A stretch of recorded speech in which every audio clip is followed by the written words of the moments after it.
Acho que este será o vídeo mais rápido. Redesenhar é fácil. Só pegar as linhas coloniais, dar metade da América do Sul para a Espanha e o resto para Portugal. Pronto. Finalmente estamos pegando o restante do ouro brasileiro. Ok, agora sei que já vou receber reclamações só pelos redesenhos. Então, indo contra a decisão do Papa Júlio II, vamos deixar essa ideia de lado.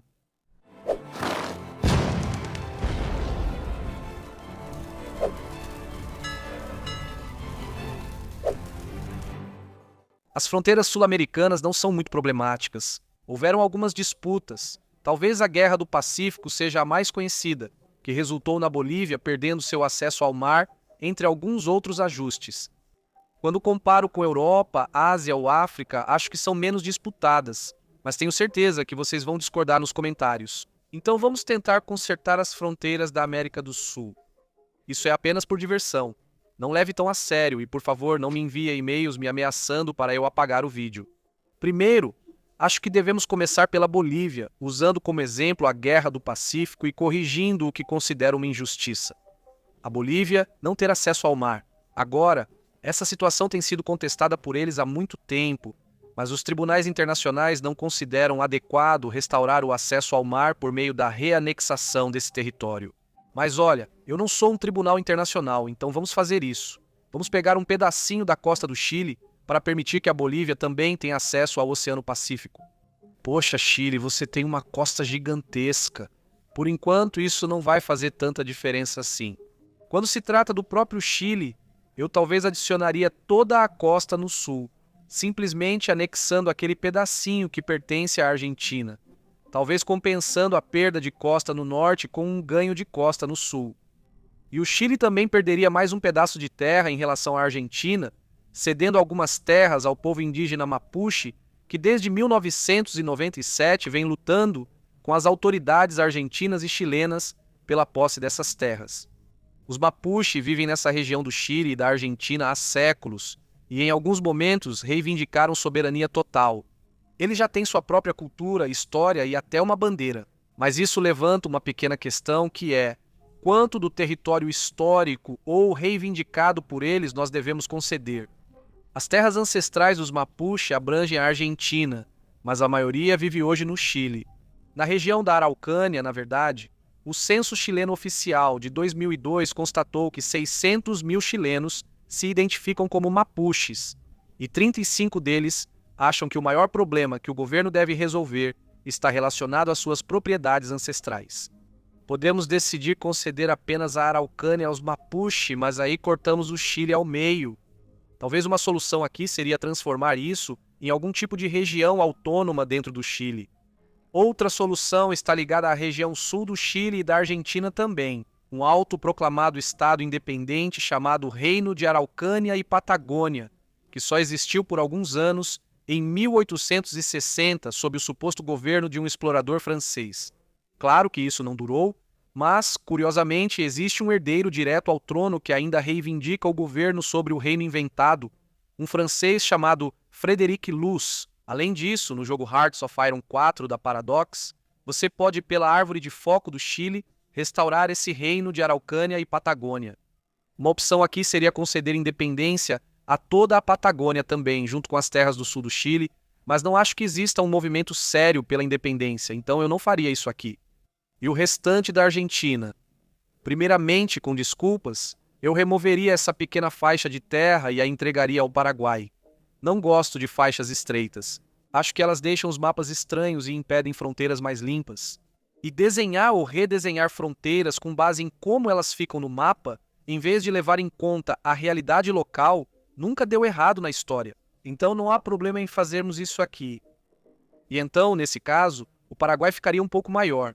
E não poderíamos passar pela Argentina sem mencionar as Ilhas Falkland, ou como eles as chamam, Islas Malvinas. Reino Unido e Argentina disputam soberania das Ilhas Malvinas. O Reino Unido baseia sua posição na administração contínua das ilhas, desde 1833, e no direito dos ilhéus à autodeterminação, conforme estabelecido na Carta da ONU. A Argentina afirma que, ao conquistar a independência em 1816, adquiriu as Ilhas Malvinas da Espanha. Não estou aqui para dizer qual eu acho que está certo, mas a realidade parece ser que os habitantes locais das ilhas preferem ser britânicos. Um referendo em 2013 mostrou que 99,8% da população votou para continuar sendo um território britânico ultramarino. Apenas 3 pessoas votaram contra, e as pessoas devem pertencer ao país que preferirem. Então, me desculpe, Argentina, as Ilhas Malvinas vão continuar britânicas. Quando se trata do outro Uruguai, eu não faria nenhuma mudança. Houve um momento em que o Uruguai fez parte do Brasil em 1821. A província oriental do Rio da Prata, o atual Uruguai, foi anexada ao Brasil por Portugal, enquanto ambos ainda eram áreas coloniais. Eles declararam independência do Brasil em 1825 após várias revoltas, e mesmo com breve união com a Argentina, optaram por ser uma nação independente. Então, acho justo que eles permaneçam assim. Mas falando do Brasil, há algumas mudanças a fazer. Vamos começar exatamente pelo sul. Na região, existe um movimento separatista chamado O Sul é o Meu País, que busca a independência da região sul do Brasil, formada pelos estados do Paraná, Rio Grande do Sul e Santa Catarina. O grupo afirma que a região é subrepresentada e pouco apoiada pelo governo federal. Também é uma região com renda muito mais alta do que o restante do Brasil. Acredito que eles acham que teriam mais sucesso sozinhos. Usam uma bandeira azul escura com 3 estrelas brancas que representam esses estados. No período imperial do Brasil, ocorreram vários movimentos separatistas na região. Entre os principais motivos para a secessão, grupos reclamavam da alta tributação sobre a carne seca, principal exportação regional na época. O conflito armado começou quando a República do Rio Grande do Sul tentou declarar independência. Não teve sucesso, mas durou 11 anos, o que é um período de tempo bastante significativo. Vale notar que não acredito que o movimento tenha muito apoio popular, mas ele existe há tempos. E, por uma questão hipotética e só para nos divertirmos neste vídeo, vamos conceder a eles a independência. Apesar dessa grande perda, essa não seria a única mudança que eu faria no Brasil, pois o restante pertenceria a Portugal. Não pertenceria. Ainda assim, há outras mudanças. Assim como o Sul, acho que o Norte também poderia ser independente, especialmente a região amazônica, que possui uma floresta gigantesca. Ela ocupa uma parte enorme da América do Sul e atravessa fronteiras nacionais, incluindo terras da Bolívia, Brasil, Colômbia, Equador, Guiana Francesa, Guiana, Peru, Suriname e Venezuela. Considerei criar um país inteiro da floresta amazônica, mas isso reduziria países como o Peru a metade do tamanho e engoliria nações como as Guianas. Pensei que um bom compromisso seria criar um dentro do Brasil apenas. Na verdade, o único movimento por uma nação amazônica soberana parece existir só no Brasil, ainda usando essa bandeira super legal. E se esses estados brasileiros dentro da floresta amazônica se tornassem uma república amazônica? Não é essa aí. Cai fora, Jeff. Essa república amazônica garantiria a segurança dos povos indígenas e a preservação da floresta. Isso me lembra um pouco do hipotético estado Tuareg que criamos em um vídeo anterior, redesenhando as fronteiras da África dentro de uma parte do deserto do Saara, outra região natural muito significativa em outro continente. Na verdade, a floresta vai mais ao sul e aquelas linhas retas ficaram ruins. Vou corrigir isso. Pronto. Para finalizar o Brasil, só precisamos falar sobre mais um movimento de independência, que é o Nordeste Independente. Esse movimento busca a independência do Nordeste do Brasil, mas veio só de um cara que teve essa ideia em uma aula da universidade. Acho que só tem 57 membros, não parece ser algo sério, então não vou incluir aqui. Assim, nosso novo Brasil está bem menor que suas fronteiras originais. Depois, seguimos para as regiões da Guiana, que hoje são 3 áreas distintas: Suriname, a antiga Guiana holandesa, a Guiana propriamente dita, antiga Guiana britânica, e a Guiana francesa, que ainda é francesa hoje em dia. Tecnicamente, a Guiana espanhola era a região da Guaiana na Venezuela, e a Guiana portuguesa era a Amapá, no Brasil. Embora essas duas só tenham sido relevantes durante os tempos coloniais, acho que isso nos apresenta uma oportunidade bastante fascinante.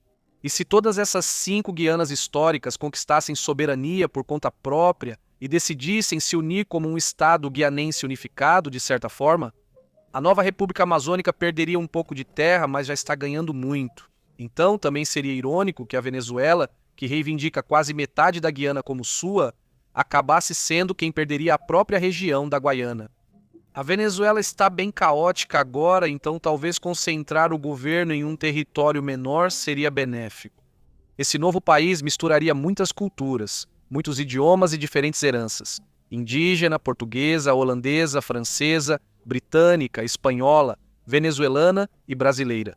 Mas seria muito interessante de ver. E os territórios deles juntos possuem muitos recursos naturais valiosos, então não é tão improvável que eles possam ter sucesso. Nesse cenário, e já tendo perdido tanta terra, eu deixaria a Venezuela com o restante do seu território como está, o que nos leva à Colômbia. Eu encontrei alguns posts no Reddit que perguntavam às pessoas quais mudanças de fronteira elas fariam na América do Sul, e muitos queriam o retorno da Gran Colômbia.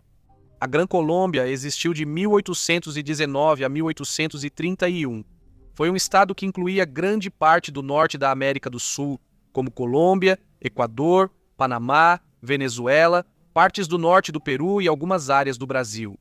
Ela se dissolveu em 1831 devido a diferenças políticas entre os defensores do federalismo e do centralismo, além de tensões regionais. Dividiu-se nos atuais estados sucessores. Embora seu retorno fosse interessante, não acho realista o desejado, então não farei isso aqui, e o Panamá seguiria independente. Existem ainda pequenos movimentos separatistas em províncias como Chocó e Antioquia, mas eles são muito pequenos e aparentemente pouco significativos. A única mudança que eu faria na Colômbia, admito que é pura. Uma mudança estética seria a perda daquele pequeno corredor na fronteira com o Peru e o Brasil, ou no nosso caso, a Amazônia. Nesse caso, eu o daria ao Peru. No Peru, haveria mais mudanças, pois, segundo a Wikipédia, há 3 movimentos separatistas no país. O primeiro é o mais relevante. Chama-se Culassuyu e foca em exigir mais autonomia ou até mesmo independência para os povos nativos que vivem dentro do Peru. Ela usa uma bandeira super legal chamada Huipala, também utilizada pelos povos nativos na Bolívia. A região que ela abrange atravessaria as fronteiras do Peru, mas dentro do Peru basicamente seria o sul do país, coincidindo aproximadamente ou pelo menos fazendo parte da antiga região de Culassuyu do Império Inca, que na verdade era a maior e uma das áreas mais significativas desse império. É difícil selecionar exatamente quais províncias do Peru formariam essa nova nação Culassuyu, mas a prevalência de povos nativos é maior no sul, então eu acho que seriam mais ou menos essas do sul. E assim, um novo país indígena poderia ser criado. Dentro do Peru, outro movimento exige mais autonomia e potencialmente independência. Os Wambisa, predominantes no norte do país e que também alcançam o Equador. Isso reduziria o Peru a 1/3 do território, e o movimento não busca independência total, só mais soberania interna. Por isso decidi não tratar disso aqui. Também existe um terceiro movimento chamado Sur-Peruana, que busca recriar a efêmera República do Sul do Peru, que existiu de 1836 a 1939. A República do Sul do Peru foi uma das 3 repúblicas constituintes da efêmera Confederação Peru-Boliviana, que durou o mesmo número de anos. As outras 2 eram norte do Peru e Bolívia. O problema aqui é que o território deles coincide com o reivindicado pelo Culassuyu, e como este último parece ter mais apoio e legitimidade, eu optei por manter esse em vez do outro. O que finalmente nos leva ao último país do nosso mapa, o Equador.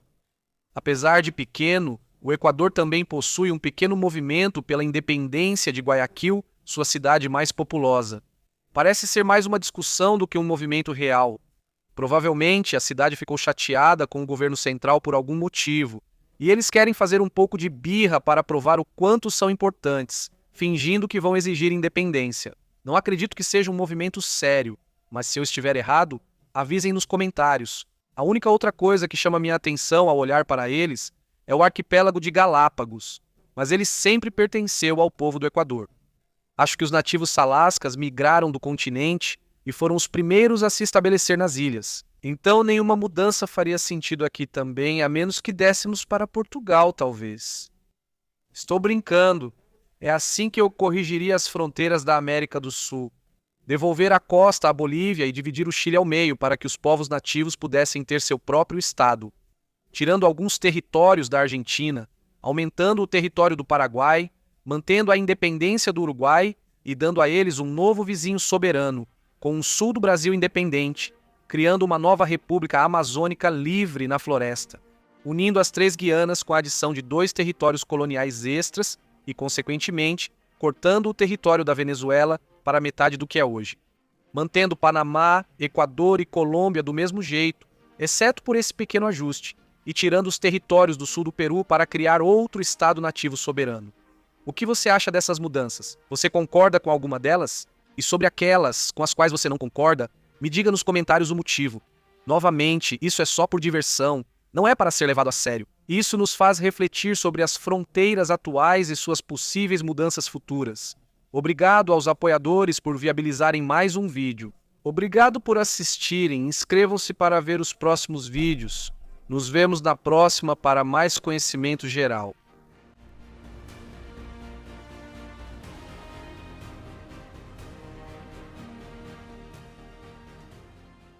Hoje eu tenho esta xícara.